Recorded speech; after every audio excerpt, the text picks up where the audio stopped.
মাফ করবেন মাস্টারজি, আপনি কার ছাত্র? না বাংলার সব থেকে গুণী পাখোয়াজ বাদক কেশব মিত্র। আপনার গুরুজি একবার যান বাজারে, রানী রাসমণি জলসায় বাজাচ্ছেন পণ্ডিত অঘন্নাথ চক্রবর্তীর সঙ্গে। তো প্রথম তেহাইতে উনি ভুল করে দুটি ধা লাগিয়ে বসলেন, সঙ্গে সঙ্গে সমস্ত শ্রোতারা ছিচি করে উঠলেন। তারপর উনি কি বললেন জানেন? বললেন, বাড়ি থেকে মনে দ্বিধা নিয়ে বেরিয়েছি, দ্বিধা অর্থাৎ দুই ধা, তাই ঠিক করেছি আজকে প্রত্যেক তেহাইতে দুটি করে ধা লাগিয়ে বাজিয়ে যাব। তাজ্জব কি বাত! ওই একটি ভুল সামলাতে উনি সত্যি সত্যি সারা সঙ্গতে তেহাইতে দুটি করে ধা লাগিয়ে বাজিয়ে গেলেন। বুঝুন কেমন লয় গান আপনার গুরুজির, সেই আপনি লয় ভুল করছেন। গহর গহর, এদিকে এসো। আর তোমাকে বলি গহর বেটি, এতটা বয়স হলো এখনো কান তৈরি হলো না? তারা সাথে যে সুরটা কম লাগলো এটা বুঝলে না? ওকার ওকার যদি সুরে না লাগে তাহলে ভাও ফুটবে কি করে মা?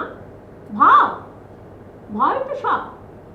তো সারা জীবনে যে অভিজ্ঞতা, সুখ দুঃখ ভালোবাসা অভিমান, সবই ভাওতে ফুটিয়ে তুলতে হবে বেটি। তোমার তৎকার যতই নিখুঁত হোক, ভাওতে প্রাণ প্রতিষ্ঠা না করতে পারলে সব বেকার। গহর, তুই যখন অনেক বড় হবি, আমি হয়তো থাকবো না, তখন বুঝবি আমাদের জীবন দি, রক্ত দি, হাসি কান্নার মূল্য দিয়ে ভাও শিখতে হয় বেটি। যা পেয়েছো জীবনে আর যা পাওনি সবই মিশিয়ে দিতে হবে ভাওতে। নিজেকে উজাড় করে বলকে জীবন্ত করতে হবে বেটি। দেখবি নিখুঁত ভাওতে মেহফিলে কি তারিফ করে। তারা ভাবে অভিনয়, আমরা জানি আমাদের জীবন। ঠিকভাবে ভাওটা শেখ মা।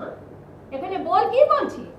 পিয়া কি মিলন কি আস, সেটা কি রকম? पिया की मिलन की आस तेरी हो दिन दिन,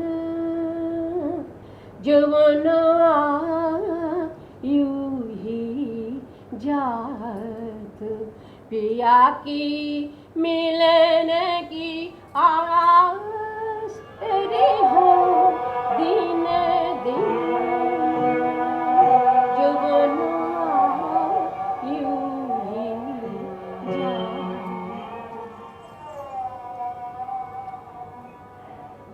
আমার বয়স এখন 14। এটা 1887 সাল। মাত্র 4 বছর হয়েছে আমরা কলকাতায় এসেছি বেনারস থেকে। মাত্র 4 বছর। আমরা মানে আমি, আমার মা, আব্বু খুরশেদ, মায়ের ছোট্টবেলার দাসী আসিয়া আর তার ছেলে ভগলু। আসিয়া মায়ের দাসী নয়, বন্ধু। আমিও তাকে খালু বলেই জানি। ভগলুকে মা পেটের ছেলের মতোই মানুষ করছে। ও আমারই বয়সী প্রায়, ভারী দুরন্ত। ভাইজান বলে ডাকি, কিন্তু খাতির করি না। ঝগড়া লেগেই থাকে, মারামারিও। আমার হিংসে হয়ে ওঠে। ও যখন তখন বাড়ি থেকে বেরিয়ে যায় একা একা। এই 29 নম্বর কলুটোলা থেকে সেই শোভাবাজার চলে যায়, ওখানকার রাজবাড়ি দেখে আসে। চিতপুরে কোম্পানি বাগানের মোর্দার লড়াই দেখে এসে কেমন দাঁতের মাথায় আমায় গল্প শোনায়। জেলেপাড়ার সব ওনাকে দেখে এসেছে। কিন্তু আমার বেলায় সব বন্ধ। খালি রোদ্দুর লাগাবে না, মুখে রূপটান, মাথায় কবিরাজি তেল, ভোরবেলা উঠে কালু মিয়ার কাছে গলা সাধবে, বিলোস্তাজির কাছে নাচের তালিম দেবে। আর যখন এরা থাকবে না, তখন থাকবে মা। ধা দিন দিন না, ধা দিন দিন না, না দিন দিন না, তেটা দিন দিন না, ধা দিন দিন না, ধা দিন দিন না, দিন দিন না, তেটা দিন দিন না, ধা দিন দিন না, ধা দিন দিন না, ধা দিন দিন না, তেটা দিন দিন না, ধা দিন দিন না, ধা দিন দিন না, ধা দিন দিন না, তেটা দিন দিন না, ধা দিন দিন না, ধা দিন দিন না, ধা দিন দিন না, তেটা দিন দিন না, ধা দিন দিন না, ধা দিন দিন না, ধা দিন দিন না, তেটা দিন দিন না, ধা দিন দিন না, ধা দিন দিন না, ধা দিন দিন না, তেটা দিন দিন না। পাচ্ছি না, আমি জানি। এতেই অবস্থা। আমাদের সময় এক এক পায়ে 500 ঘুমুর বেঁধে পুকুরের জলে নেমে তৎকার করতে হতো। না ওঠো ওঠো, ধা দিন দিন না, ধা দিন দিন না, না দিন দিন না, কেটে দিন দিন না, ধা দিন দিন না, ধা দিন দিন, ধা দিন দিন না, কেটে দিন দিন, ধা গেছে ধা গেছে, ধা ধা কে তা তে তে তা গে তে তে ধা ধা ধা গে তে তে তা গে তে তে কে তা তে তে তা গে তে ধা গে না ধা ধা ধা গে না গে তে গে ধা ধুন ধুন ধা তে তে এক তে তে দো তে তে তিন তে তে চার তে তে পাঁচ তে তে ছয় তে তে সাত তে তে আট তে তে নয় ধা গে তে তে তা গে তে তে ধা ধা তে তা তে তে তা গে তে তে ধা ধা ধা গে তে তে তা গে তে তে তে তা তে তে তা গে তে ধা গে না ধা ধা ধা গে না গে তে গে ধা ধুন ধুন ধা তে তে এক তে তে দো তে তে তিন তে তে চার তে তে পাঁচ তে তে ছয় তে তে সাত তে তে আট পারছি না আমি জান, এবার মরে যাব। মরে যাবি? তাহলে একটা গল্প শোন। হস্যকা হদ্দুকা যাদের হস্তি চিহ্নার টান ছিল খুব বিখ্যাত, তারা টান ধরলে পিলখানার হাতিরা নাকি বেরিয়ে আসতো, তাদের কোনো জাত পায় ডাকছে বেরিয়ে। সেই থেকে এই ধরনের টানকারীর নাম হলো হস্তি চিহ্না। তো দুই ভাই এক আসরে গাইতে বসেছে, হস্যুকা ছেড়েছেন এক সাংঘাতিক টান, হদ্দুকাকে পিছিয়ে থাকবেন। ভাইকে জবাব দিতে এমন উঁচা টান ধরলেন যে তার গলা চিরে রক্ত বেরিয়ে এলো। পাশে বসেছিলেন তাদের দাদা সাহেব, নাতির মুখ থেকে রক্ত মুছিয়ে দিয়ে বললেন, বেটা মরনা হি হ্যায় তো টান পুরা করকে মরো। তাই তোমাকেও বলছি, মরতেই যদি হয় চক্কর পুরো করে তারপর মরো। ওঠো ওঠো। ধাগে তেতে তাগে তেতে ধা ধা কেসা তেতে তাগে তেতে ধা ধা ধাগে তেতে তাগে তেতে কেসা তেতে তাগে তেতে ধা গে না ধা ধা গে না গে তে গে ধা ধুম ধুম ধা তেতে এক তেতে দো তেতে তিন তেতে চার তেতে পাঁচ তেতে ছয় তেতে সাত তেতে আট তেতে নয় ধাগে তেতে তাগে তেতে ধা ধা। আমার বয়স এখন 14। আমি কি করে বুঝবো পিয়া মিলনের কি আশ থাকে, কিরকম, কি করে ফোটাবো এই ভাও আমি 14 বছর বয়সে? আল্লাহ মালুম। লোকে বলে আমার বয়স 14 হলেও দেখতে আমায় পূর্ণ যুবতীর মতো। হায় রে, মনে রইল শৈশব, আর দেহে এসেছে যৌবনের আশীর্বাদ না অভিশাপ। হেও আল্লাহ মালুম। মায়ের একজন মেহমান তো সেদিন আমায় দেখে শেরি আউড়ে বসলেন, अभी कम सिन हो कहीं खो दोगी दिल मेरा, अभी कम सिन हो कहीं खो दोगी दिल मेरा, तुम्हारे लिए रखा है ले लेना जवा होकर। আসিয়া আসিয়া, আবার কি হলো? আজ দিঘারিয়ার নবাব আসবেন, মনে আছে তো? উনি কি খেতে ভালোবাসেন? সম্পক কাচ্চি বিরিয়ানি। হ্যাঁ, জাফরানি আতর দিয়ে করবি। দুধ বসানো চুননে, ওই বিরিয়ানি তামার হাঁড়ির গায়ে 3 পরত ছড় লাগিয়ে নিবি, তারপর চড়াবি উনুনে। আর হ্যাঁ, আজ যেন একটু ঝিমে হয়। জানি গো জানি। হ্যাঁ, খুব জানে। আগের বারে দম ভালো হয়নি বলে নবাব বাহাদুর না খেয়ে উঠে গিয়েছি। ছি ছি, কি লজ্জা বলতো। এরা আমাদের মেহমান, তাদের খাওয়ার অসুবিধা হবে আমার বাড়িতে, মালকাজের বাড়িতে? সারা কলকাতার লোক এক ডাকে চেনে আমায়। দেখলি না সেদিন যখন ফিটনে চেপে হক সাহেবের মার্কেটে গেলাম, দেখলি না রাস্তায় কত লোক গা টেপা টেপা করে বলছিল, ওই দেখো মালকাজান যাচ্ছে, বারাণসী বলি মালকাজান। আমি স্পষ্ট শুনলাম, বলে বারাণসী বলি মালকাজান, আগ্রালি মালকাজান, চুলবুলি মালকাজান, ছোটি মালকাজান, আর এই যে হরেক মালকাজান আছে সে খবর ওকে রাখে এরা না। কলকাতা রহিস শহর বটে, বলে বারাণসী বলি মালকাজান।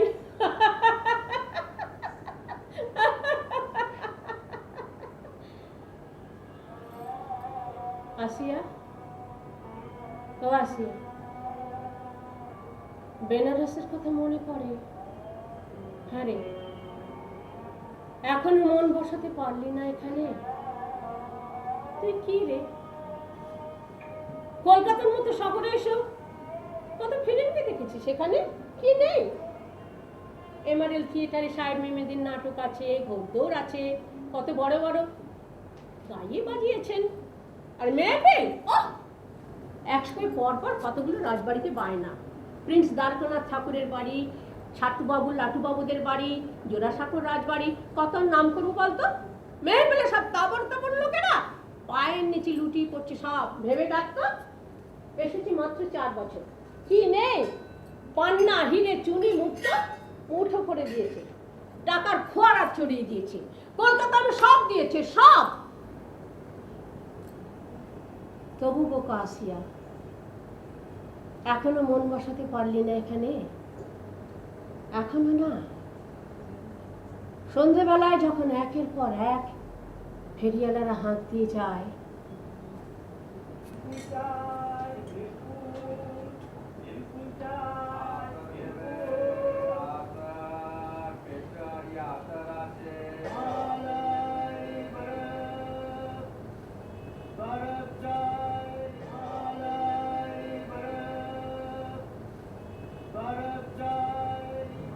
এই সময় বিশ্বনাথের মন্দিরে সন্ধ্যারতি শুরু হতো। ভজন গাইতে গাইতে গঙ্গা স্নান করতো কত লোক। আমি তো মুসলমান, মন্দিরে পা দেবার অধিকার তো আমার নেই, কিন্তু আমাদের মহল্লা থেকে শুনতে পেতাম আরতির ঘন্টা। আসিয়া রে, মুসলমান বাইজি মনে মনে একটি প্রণাম রাখতো হিন্দুর দেবতার পায়ে।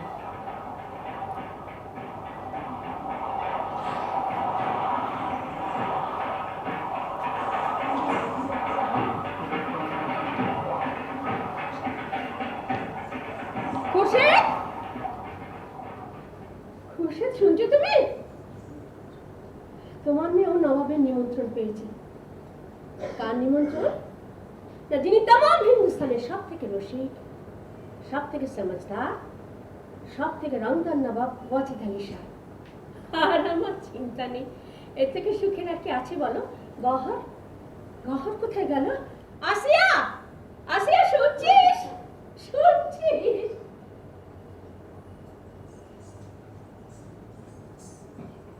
আমি সেদিন মায়ের এমন আনন্দ দেখে ভয় পেয়েছিলাম। কি এক অদ্ভুত অসম্ভব ভয়। সে ভয় চেহারা, রং, অবয়ব কিরকম তা বুঝতে পারিনি, কিন্তু কি ভীষণ ভয় করছিল। কিরকম মনে হচ্ছিল এটা কোনো কিছু শুরু নয়, শেষ। কিন্তু কেন যে আমার মনে হচ্ছিল? আর মনের কি কোনো ঠিক ঠিকানা আছে? সে যে কখন কেমন ভুল বলে। যেমন সেদিন আমার মন বলে বসলো, গহর, এই তোর জীবনের শুরু নয়, শেষ।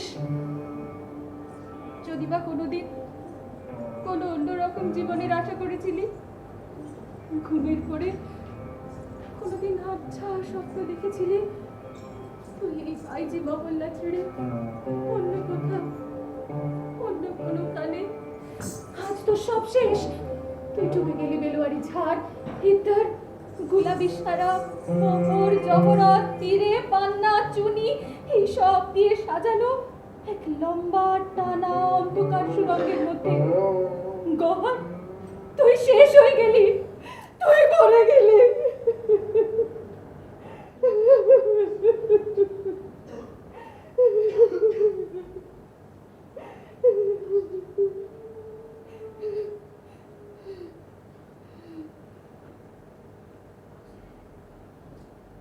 জন্ম নিল গাহাজার। সারা কলকাতা শহরের লোক যাকে এক ডাকে বলতে লাগলো দ্য ডান্সিং গার্ল গাহাজার। ওই আসলে এক আশ্চর্য অভিজ্ঞতা হলো। বিখ্যাত সঙ্গীতজ্ঞ কালীপ্রসন্ন বন্দ্যোপাধ্যায় বাজালেন এক অদ্ভুত যন্ত্র, ন্যাস্তারা। 1 ফুট লম্বা দুটো বাঁশি, কিন্তু তাতে দুটো মুখ ছাড়া আর কোনো ছিদ্র নেই। বাঁশির দুটি দলার দুপাশে ঠেকিয়ে গলার তন্ত্রীতে শ্বাস প্রশ্বাসের তরঙ্গ তৈরি করে তাতে সুর বার করতে হয়। এতে ফু দেওয়ার দরকার পড়ে না, বাদকের মুখ থাকে বন্ধ। এ যে কি ঐশ্বরিক অভিজ্ঞতা! 1875 খ্রিস্টাব্দে যখন প্রিন্স অফ ওয়েলস কলকাতা এসেছিলেন, তখন পাকপাড়া সিংহ পরিবারে বেলগাছা ভিলার এক জলসায় কালীপ্রসন্নজি তার ন্যাস তারাঙ্গে আমাদের জাতীয় সঙ্গীত গড সেভ দ্য কিং বাজি শুনিয়েছিলেন। ওই বাজনা বাজনা এত শক্ত, যিনি সারা জীবনে মাত্র 20-22 বার বাজিয়েছিলেন, আর মারাও যান শ্বাসতন্ত্রীতে অস্বাভাবিক চাপ পড়ার ফলে শ্বাসরোগে। কালীপ্রসন্নজির ওই নাস্তারান শুনে আমি একেবারে পাথরের মতো হয়ে গেছি। ঘর ভাঙতেই দেখি মা উঠে গিয়ে নবাবের দরবারে এক আর্জি পেশ করছে। গুস্তাখি মাফ করবেন সরতাজ, আমাদের এত কদর করলেন, এত অনুগ্রহ। যেদিন থেকে জেনেছি যে আপনি কলকাতার মেটিয়া বুরুজে আপনার দরবারে আছেন ধামারি তাজ খা, খেয়াল গায়ক আহমদ খা, ধ্রুপদী খেয়ালি আলী, বক্স টপ্পা গাইয়ে সৃজন বাই, সেদিন থেকে আল্লাহর কাছে দোয়া মেঙেছি, একবার সেই দেবতাকে দেখতে দাও, যিনি সমস্ত কলাকারকে সম্মান করেন, গুণীর কদর করেন, আমাদের মতো তবায়ত্তর মানুষের মতো মনে করেন। আমাদের নাচগান যে শুধু পুরুষের লালসা মেটানোর জন্য নয়, আমরাও যে ঈশ্বরের জন্য নাচি গাই। আমাদের পূজার উপকরণে তো এই নাচ আর গান, যা ছাড়া আমরা কিচ্ছু শিখিনি। আল্লাহ আমার দোয়া শুনে শেষ পর্যন্ত পাঠিয়েছেন আপনার সামনে। আমার ভীষণ ইচ্ছে যে আমার মেয়েকে আমি আপনার লেখা, আপনার কণ্ঠে ঠুনবে শোনাবো। এই সামান্য নারীর প্রার্থনা আপনি রাখবেন না জানা? আমি অবাক হয়ে শুনছিলাম। মা কি সুন্দর কথা বলে। নবাবও মাকে অবাক হয়ে দেখছিলেন। মায়ের আর্জি শুনে বললেন, নবাব ওয়াজেদ আলী শাহকে ইংরেজের কাছে হাত পেতে বছরে 12 লাখ টাকা পেনশন নিয়ে চালাতে হয়, না হলে তোমাদের মা মেয়েকে আজ হীরের মালা দিতাম। তার বদলে এই সামান্য জিনিস। বলতে বলতে গলা ধরে এলো নবাবের। আর তখনই বুঝলাম কি সাংঘাতিক যন্ত্রণা নিয়ে তিনি রাজ্য পাট ছেড়ে এসেছেন। সারা মেহফিল তখন একেবারে চুপ, কেউ নিঃশ্বাস অব্দি নিচ্ছে না। সেই দম বন্ধ করা পরিবেশ থেকে মুক্তি দিলেন আমাদের সেই নবাবী। ধরলেন বাহার রাগের একটি ঠুমরি, ফুল वाले कन मैं को बसंत गदवा, আর আমায় বললেন সাথ দিতে।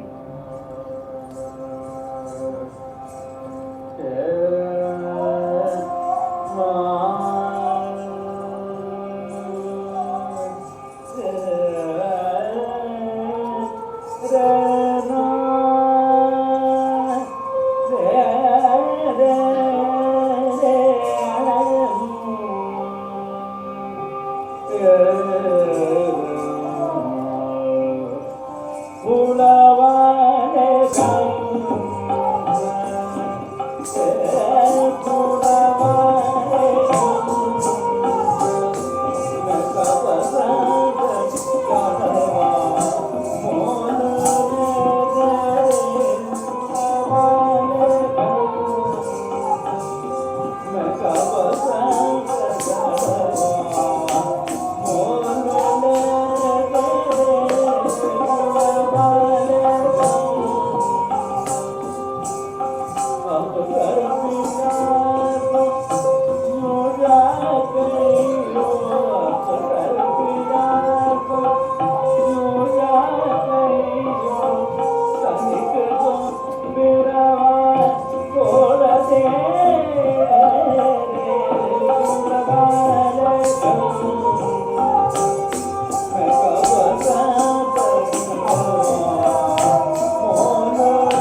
তোকে বললাম না ভগলুকে নতুন জামা কিনে দিতে, গহর পয়টো ল্যাডেল থেকে কত কিছু কিনলো, আর তুই কিছুই কিনতে দিলি না। ঝিয়ের ছেলের আমার অত সকাল কিছু। আসিয়া, ভগলু আর গহর তখন মারামারি করে, ঝগড়া করে, বাইরে কেউ বুঝতেই পারে না যে ওরা আপন ভাই বোন নয়। আর তুই আজ উৎসবের দিনে এত নিষ্ঠুর কথা বললি। হিন্দুদের উৎসব তো আমাদের কি? আসিয়া, তুই জানিস না আমি আসলে কে? তুই তো সব জানিস। তবে সব ধর্মই আমাদের ধর্ম আসিয়া। হিন্দু, মুসলিম, খ্রিস্টান সব জাতের অর্থে আমাদের পেট ভরে। আসিয়া, জাতের গুমর করবি না। ছি! আজই নবমীতে শোভাবাজারের রাজা নরেন্দ্র কৃষ্ণদেবের বাড়িতে মুজরা আছে না? তবে খুরশেদ কোথায় গেল বলতো? কটায় রওনা দেব, আগাম টাকা নেওয়া হয়েছে কিনা সবই তো খুরশেদ জানে। সকাল থেকে সে কোথায় গেল বলতো? এক আজব মানুষ আমার ঘরে। আজব নয় গো, আজব নয়। তোমার ভালোবাসা একেবারে গোলাম বনে গেছে। তুই আর রসিকতা করিস না তো আসিয়া। তবে কোনোদিন কোনো কিছুতেই না শুনিনি ওর মুখে। তুই তো জানিস আসিয়া, খুরশেদ না থাকলে 2 বছরের গহরকে নিয়ে কোথায় ভেসে যেতাম। বেনারস আমাকে রমজান খায়ের মা, কাশীর নরেশের সভা গায়িকা ইমামবাদীর কাছে নিয়ে যাওয়া, নাড়া বেঁধে গান শেখানো, নাচের তালে, সবই তো খুরশেদের জন্য। আজকে আর কিছু না হোক, নিজের পায়ে দাঁড়িয়ে আছি তো। এই বাড়িতে অনাথ এতিমকে দুবেলা দুটো রুটি দিতে পারছি তো। আমি মুখের উপর বলতে পারছি মালকা জান, সে সবই তো খুরশেদের জন্য। আর গহর এত বড়টি হলো, এখনো সব আবদার ওই আপু। কিন্তু তবু মনে হয় মানুষটা তল পায় না। কেন এত ঠান্ডাও? এই যে তবায়েফের জীবন, কত রাত, কত লোকের সঙ্গে। খুরশেদ তো একদিনের জন্য আপত্তি জানায়নি। তাতে কি হলো? গঙ্গাবাই, মেহেরজান, বিন্দামালা এদের তো এই রকমের খাস